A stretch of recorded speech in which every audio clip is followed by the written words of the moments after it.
नमस्कार, बहुत बहुत स्वागत आपका अनादि टीवी पर। मैं हूं आपके साथ पारुल। स्पॉटलाइट देख रहे हैं आप और आज बात करेंगे अब निवेश के लिए विदेश यात्रा।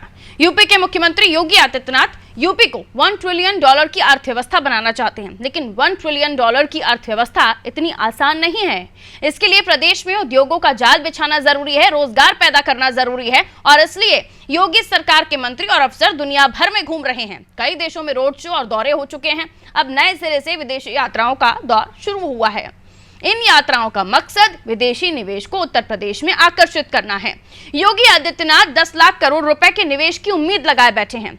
2023 के फरवरी माह में योगी सरकार लखनऊ में ग्लोबल इन्वेस्टर समिट का आयोजन कर रही है। योगी की कोशिश है कि इस समिट के दौरान अधिक से अधिक निवेश आ सके।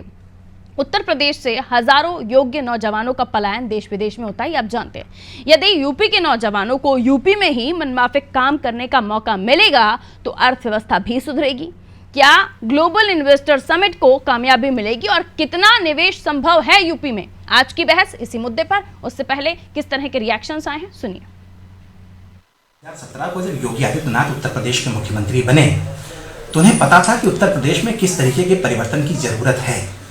सड़क मार्ग बेहतर हो, ये उनकी चिंता का विषय था। बिजली 24 घंटे उत्तर प्रदेश में रहें, ये उनका फिक्र का इशू था। साथ ही रास्ते आसमान में भी खुले, जल में भी खुले, ये उनकी थिंकिंग इस बात पर आगे बढ़ रही थी। लेकिन सबसे ज्यादा जरूरी जो था उत्तर प्रदेश के लिए, वो माफिया राज का जो एक टैग लगा था उत्तर प्रदेश में, जो दहशत का राज चलता था उत्तर प्रदेश में, अलग अलग गढ़ जो खड़े हुए थे उत्तर प्रदेश में, वो टूटने चाहिए। पहले दौर में हमने उस पर काम किया, उसके बाद कारोबारियों के साथ बैठे, उस पर भी काम हुआ। आज उत्तर प्रदेश में जो आमूलचूल परिवर्तन आपको दिख रहा है, देश दुनिया के कारोबारी उत्तर प्रदेश की तरफ निगाहें लगाए बैठे हैं। हमारे मंत्री, हमारे अधिकारी आज विदेशों में गए हैं, वहाँ रोड शो कर रहे हैं और उत्तर प्रदेश में किस तरीके का परिवर्तन आया है, किस तरीके की तब्दीली आई है, ये वहाँ बता रहे हैं। तो निश्चित रूप से अभी जब फरवरी 2023 में जब देश दुनिया के कारोबारी उत्तर प्रदेश में आएंगे, बहुत सारे MOU साइन होने भी शुरू हो गए हैं और एक पॉजिटिव माहौल बना है। देखिए, उत्तर प्रदेश सरकार को बताना चाहिए कि 2017 से जितना इन्वेस्टर समिट उत्तर प्रदेश में हुए, उनसे कितना निवेश उत्तर प्रदेश में आया। तो उत्तर प्रदेश की कानून व्यवस्था वो लगातार सवालों के घेरे में है। विदेश यात्राएं करने से, विदेश में जाने से इन्वेस्टर्स नहीं आएंगे। जब आप उत्तर प्रदेश में उनका माहौल उनका अनुकूल देंगे, जो उत्तर प्रदेश की कानून व्यवस्था अच्छी होगी, तब इन्वेस्टर आएंगे। तो उत्तर प्रदेश सरकार केवल वो दिखावा कर रही है, वो बताती नहीं है कि कितने EMO साइन हुए। तो भारतीय जनता पार्टी की सरकार वो केवल विदेशी दौरे करती है। विदेशी दौरे करने से उत्तर प्रदेश की तस्वीर और तकदीर वो संवरने वाली नहीं। क्या हुआ इससे पहले की इन्वेस्टर समिट का? 4,28,000 करोड़ रुपए इन्वेस्टमेंट के दावे किए गए थे और ऐसी कंपनियों से MOU किया गया जो जमीन पर थी ही नहीं, जिनका 50 करोड़ का भी अनुभव नहीं था, उनको 50,000 करोड़ का एग्रीमेंट दिखाया गया। भाजपा सरकार सिर्फ और सिर्फ जनता के पैसे को पानी की तरीके से बहाकर अपने मंत्रियों को पिकनिक करा रही है, विदेश टूर करा रही है। इससे ज्यादा ये इन्वेस्टर समिट कुछ साबित नहीं होगी। जिस तरीके से पहले इन्वेस्टर समिट सफेद हाथी साबित हुई, डिफेंस मीट किस तरीके से सफेद हाथी साबित हुई, ना नौजवानों को रोजगार मिला, ना ही उद्योग धंधे लगे। जो उद्योग धंधे पहले से लगे, पहले उनको तो बढ़ाइए। सिर्फ झूठ बोलना भाजपा के नेताओं का काम है और जनता के पैसे को बर्बाद करना वही काम किया जा रहा है।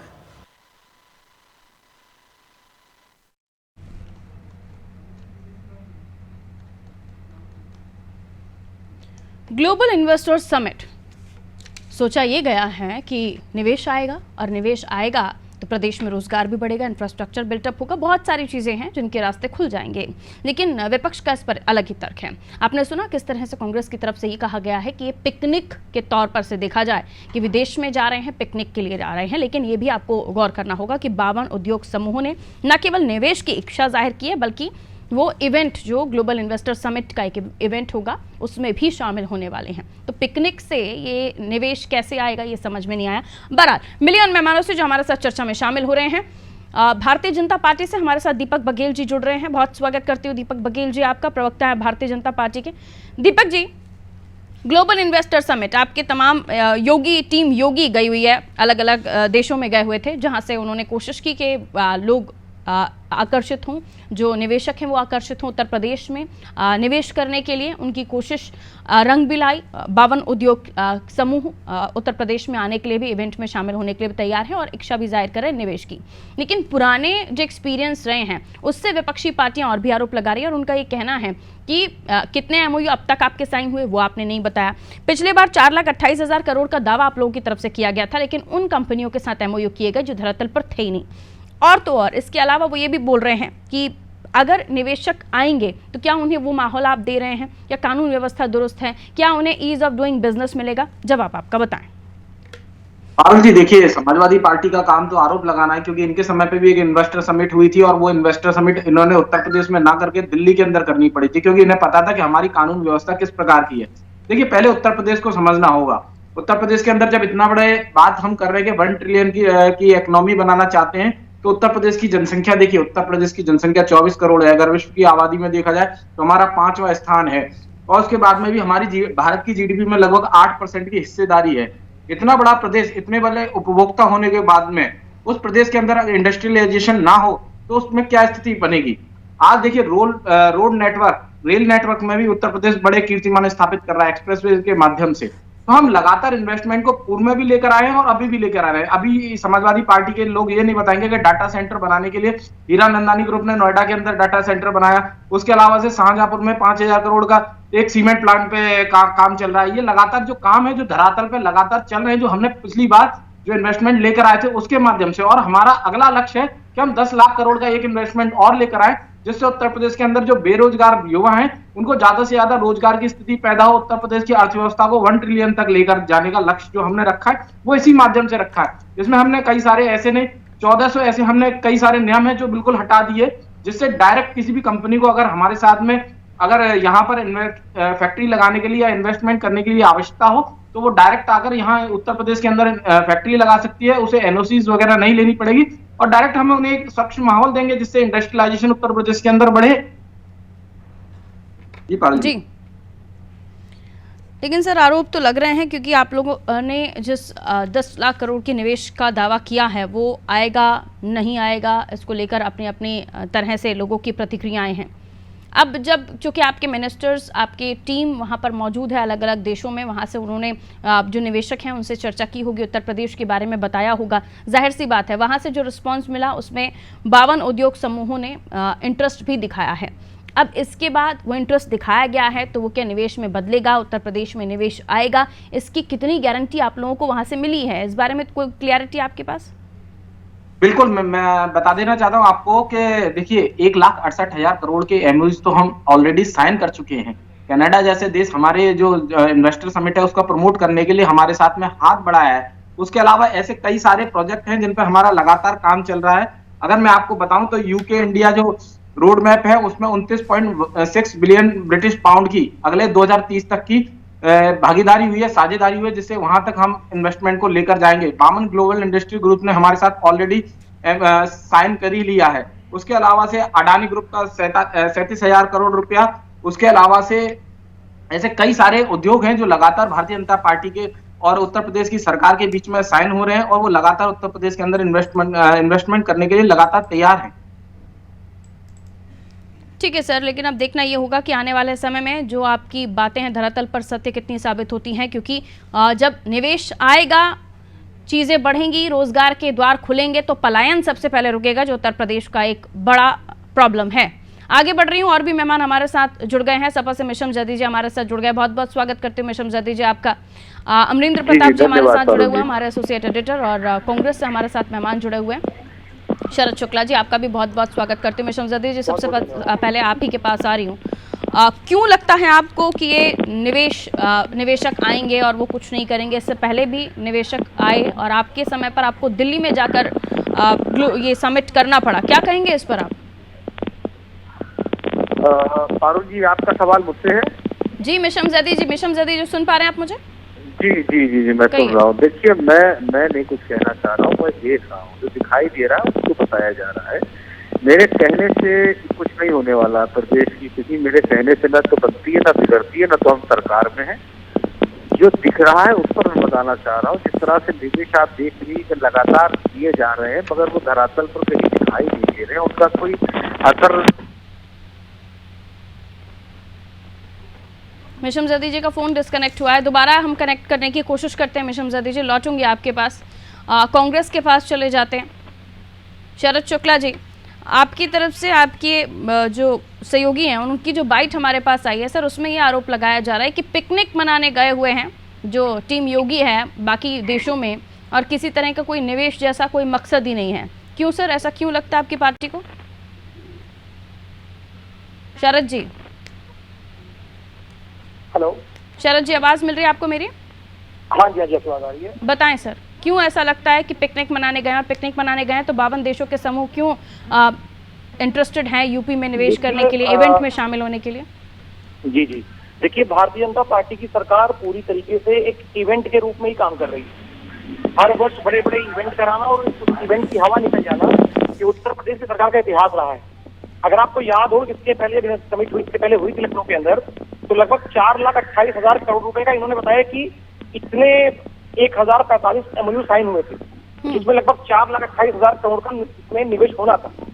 500 से अधिक कंपनियां इन्होंने बताया कि इसमें इंटरेस्टेड है, जो इस पे काम करेंगी। क्या वो किया? और उसी 2018 के अंदर माननीय मुख्यमंत्री योगी आदित्यनाथ जी ये भी कहा था कि 3 वर्ष के अंदर इसी इन्वेस्टर समिट के वजह से 40 लाख लोगों को, नौजवानों को रोजगार मिलने जा रहा है। मैं आज पूछना चाहता हूं कि इन 3 वर्षों का जो उन्होंने एक समय लिया था, क्या उस समिट को कराने का ये लाभ हुआ है?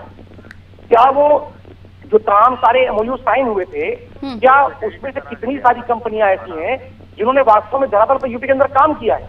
देखिए, बड़े बड़े इवेंट करा लेने से और बड़े बड़े देशाटन कर लेने जाने से, पिकनिक मना लेने से सरकार नहीं चलती है। जिस तरीके से बीजेपी के प्रवक्ता अभी कह रहे थे, इतना बड़ा प्रदेश है और इतना बड़ा GDP है, यहाँ पर इतना हिस्सेदारी है, तो उनको यह भी जानना चाहिए कि अगर उत्तर प्रदेश इतना बड़ा राज्य है देश का, तो इतनी बड़ी संख्या में विधायक भी यहीं पर है। जो क्षेत्र के अंदर आप देख रहे हैं लगातार जो भी लोग देशाटन के लिए गए हैं विदेशों के अंदर कि यहाँ पर बड़ा इन्वेस्टमेंट होगा, प्रदेश का विकास होगा, 2018 की रिपोर्ट अगर ये देख लेंगे तो आज इनके दावे पूरे खोखले साबित होंगे। एक शायर ने, कवि ने लिखा था कि तुम्हारी फाइलों में गांव का मौसम गुलाबी है, मगर ये आंकड़े झूठे हैं, ये दावे किताबी हैं। पूरी तरीके से इनकी सरकार इवेंट के सहारे जीवित है। ठीक है, और अमरिंदर जी, मैं आपके पास आऊंगी, लेकिन इस पर छोटा सा जवाब हम ले लेते हैं दीपक बघेल जी आपसे। देखिए पारुल जी, जिस प्रकार से शरद शुक्ला जी बोल रहे हैं, कम से कम इस बात से ये तो लगता है कि भारत जोड़ो यात्रा पर जो कौन लोग टूर पे गए, कम से कम ये वाली बात बताएं तो देश की जिम्मेदारी 70 वर्षों की थी, जिनके पास लगातार सरकारें थी। 20 वर्ष पहले उत्तर प्रदेश के अंदर भी सरकारें थी, उन्होंने क्या विकास के नए पैमाने उत्तर प्रदेश के अंदर गढ़े थे। आज कोई सरकार पॉजिटिव डायरेक्शन में काम कर रही है, वो लगातार ये चाहती है कि उत्तर प्रदेश की अर्थव्यवस्था दूसरे स्थान से प्रथम स्थान पर आए, तो इसमें क्या बुराई है? देखिए, हमारे मंत्री गए वहां पर, लगातार MOU साइन कर रहे हैं, लगातार, चाहे वो इलेक्ट्रॉनिक्स के क्षेत्र में हो, परिवहन के क्षेत्र में हो, कृषि के क्षेत्र में हो, लगातार जो टेक्नोलॉजी का ट्रांसफर है उसके ऊपर काम कर रहे हैं, नई इंडस्ट्रीज को बुला रहे हैं, जहां वो कनाडा के हो।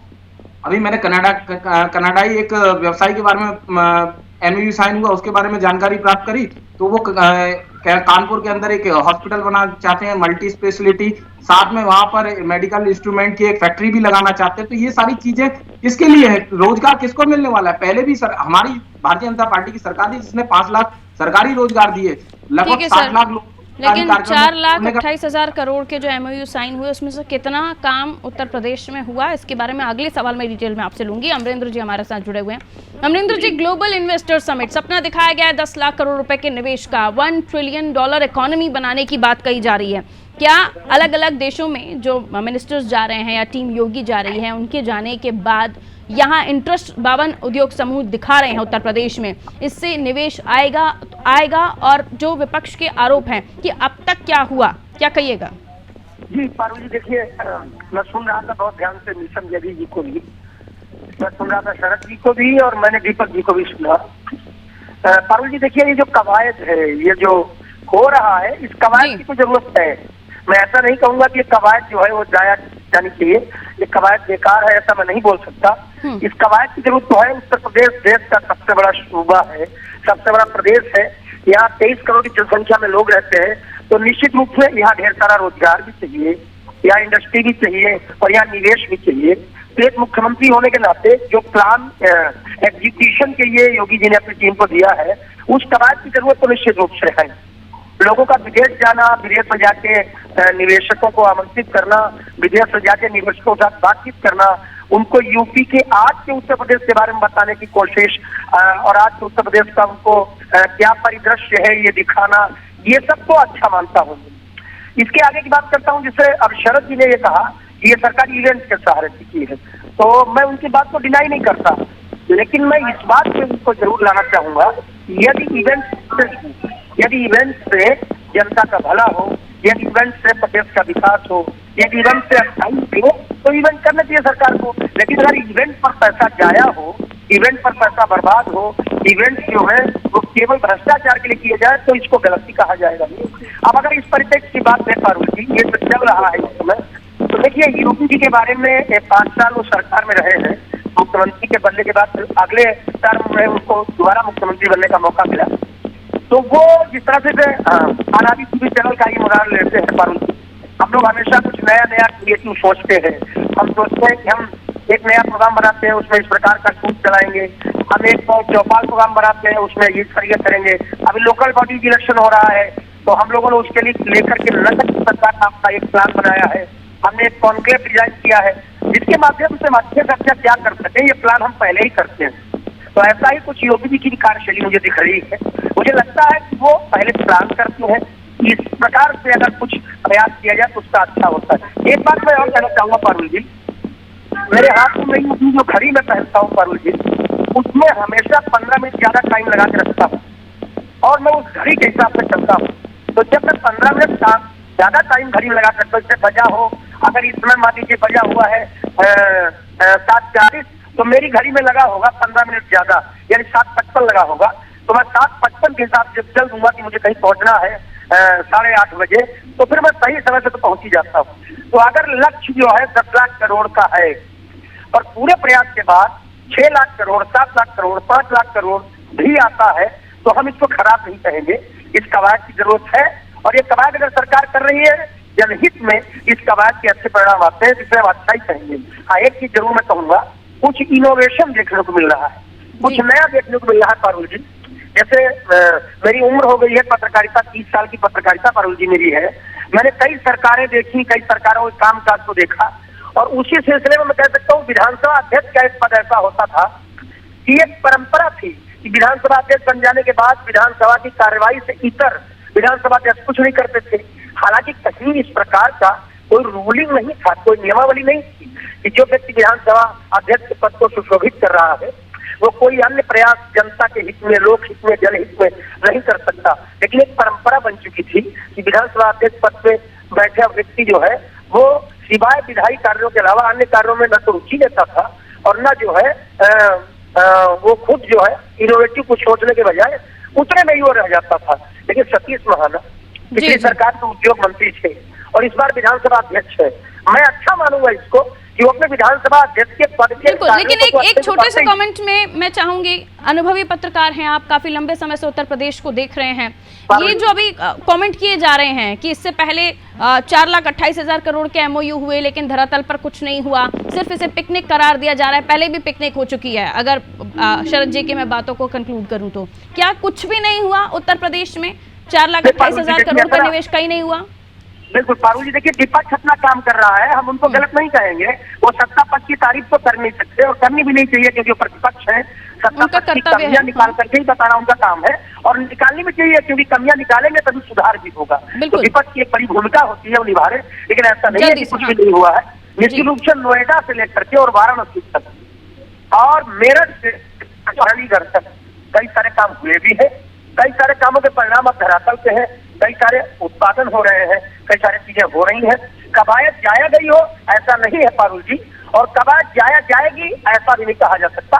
लेकिन विपक्ष को भी मैं बधाई देता हूं कि वो अपना काम कोशिशों पर भरोसा तो कांग्रेस को और भी ज्यादा होना चाहिए क्योंकि कोशिशें भारत जोड़ो यात्रा से कांग्रेस को आस बहुत सारी है। शरद शुक्ला जी वापस आपके पास आते हुए, मिशम जदीद उसके बाद आपके पास आ रही हूँ, तो कोशिश अगर हो रही है तो उस कोशिश को उम्मीदों के तौर पर भी देखना चाहिए और ये आपको और बेहतर तरीके से समझना होगा। देखिए, हम किसी तरह के विकास कार्य का विरोध नहीं कर रहे हैं। हमारा सिर्फ इतना मानना है और कांग्रेस पार्टी का ये मानना है कि आम जनमानस के खर्च से अगर इतने बड़े इवेंट कराए जाएं तो निश्चित तौर पर उसके कुछ आउटपुट आने चाहिए। अब मैं बार बार कह रहा हूं कि बार बार बीजेपी के प्रवक्ता वही एमओयू कह रहे हैं। इनको ये बताइए कि एमओयू साइन होना एक बात है और उस कंपनी का धरातल पर आकर उत्तर प्रदेश के अंदर निवेश करना एक बात है। भाई छत्तीसगढ़ में आपकी सरकार है सर, और कांग्रेस हर दूसरे तीसरे दिन एक नया त्योहार मनाती है वहां पर। वहां क्या आपकी जेब से पैसा लगाते हैं आप? कहां पर? छत्तीसगढ़ में आपकी सरकार है, भूपेश बघेल साहब, त्योहार हर बार मनता है, हर किसी चीज को लेकर त्योहार मनाते हैं, तो वहां जेब से पैसा लगाते हैं?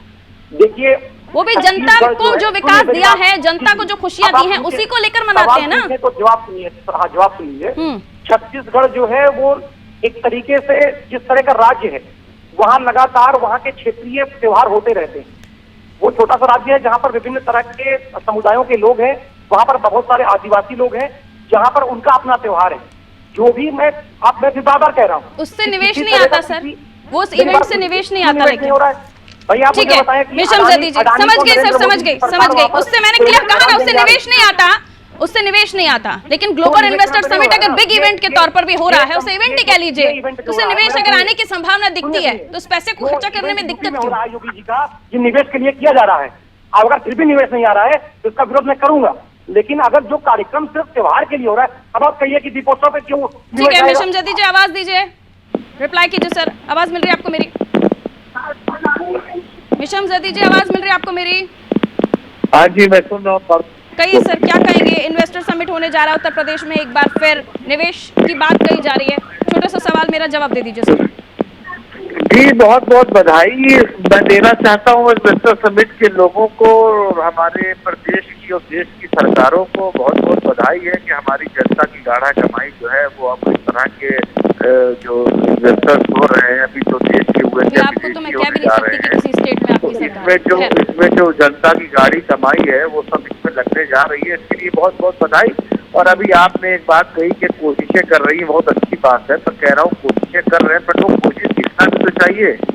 आखिर ये कोशिशें कब पूरी होगी? अब तो आपकी डबल इंजन की सरकार है। इस तरह से देखिए, ऐसा होता है कि जनता के बीच में इस तरह के समिट करके, इस तरह के इन्वेस्टर्स, इस तरह के बिजनेसमैन को, बिजनेस टाइकून को बुला करके इनका ये मकसद होता है ये दिखाना मोदी वाली जनता को कि मैं कुछ कर रहा हूँ, सरकार कुछ कर रही है। सरकार भी कुछ करना चाहेगी, बट ये है कि इसका सीधे गरीबी से, गरीबों से, देश की जीडीपी पर, देश की इकोनॉमी पर, देश की महंगाई पर, देश की बेरोजगारी पर, देश के स्वास्थ्य पर, देश की शिक्षा पर इसका कोई असर पड़ने वाला नहीं है।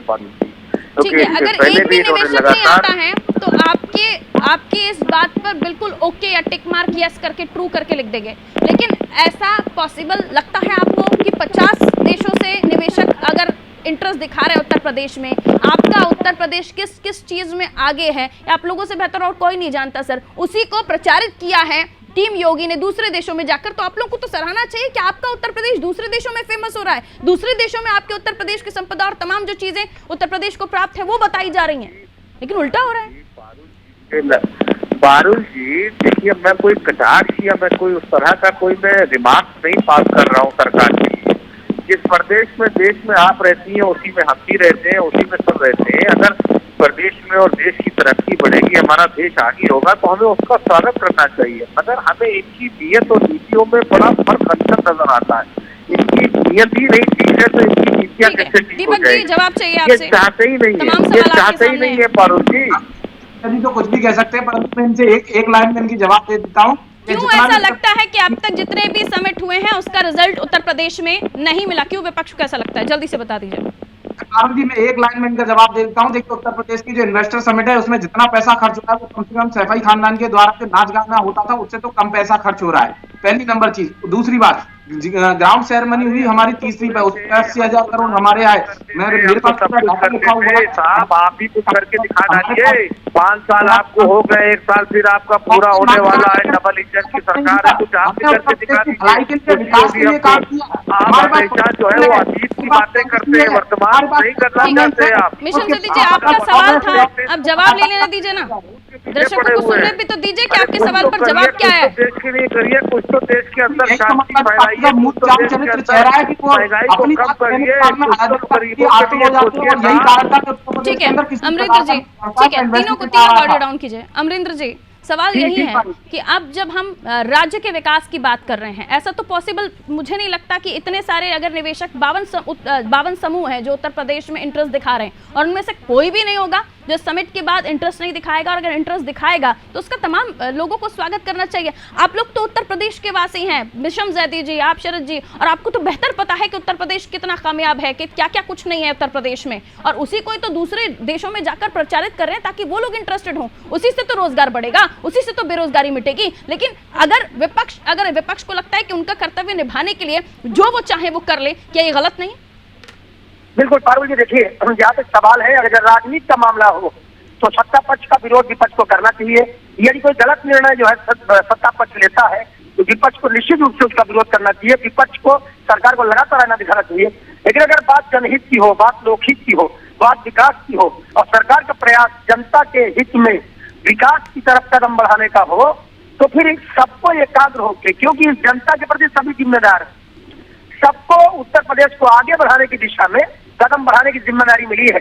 राजनीति में जो भी व्यक्ति आया है वो पहले सेवक है, और सेवा का एक ही तरीका है कि हम जनता के लिए अच्छा अच्छा क्या कर सकते हैं। तो यदि कोई कवायद वास्तव में जनता को फायदा पहुंचाने की है, कोई कवायद वास्तव में रोजगार बढ़ाने के लिए है, उद्योग बढ़ाने के लिए है, पूंजी निवेश के लिए है, तो अगर वो वास्तव में इम्प्लीमेंट हो रही तो उस पर जो है विरोध के नाम पर विरोध करने के बजाय नीतिगत साथ देना चाहिए, नैतिक साथ देना चाहिए।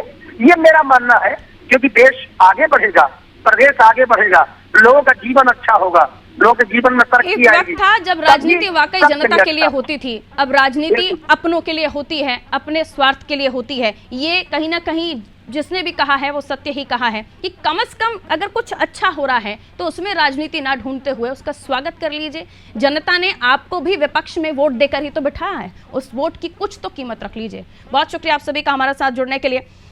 उत्तर प्रदेश की हम बात कर रहे थे, निवेशकों को आमंत्रित करने की बात आ रही है और इन्वेस्टर समिट होने जा रहा है उत्तर प्रदेश में 2023 में। ऐसे में देखना ये होगा कि इन्वेस्टर समिट को लेकर जो भी कवायदें की जा रही हैं, जो भी कोशिशें की जा रही हैं, वो कितना उम्मीदों पर खरी उतरती हैं। और इसी पर सवाल उठ रहे थे क्योंकि इससे पहले जो इन्वेस्टर समिट हुआ उसको लेकर तमाम MOUs पर सवाल उठाया कांग्रेस ने, सपा ने। लेकिन उत्तर प्रदेश की सरकार का मानना है कि अगर कोशिश करेंगे तो कामयाब होंगे, और कामयाबी होगी तो उत्तर प्रदेश में बेरोजगारी खत्म होगी, उत्तर प्रदेश में गरीबी खत्म होगी, उत्तर प्रदेश में इंफ्रास्ट्रक्चर डेवलपमेंट होगा और बहुत कुछ विकास तो होगा ही, साथ ही साथ जो सबसे बड़ी समस्या है पलायन, उसका खात्मा हो सकेगा। दीजिए इजाजत, रखिए अपना ख्याल, नमस्कार।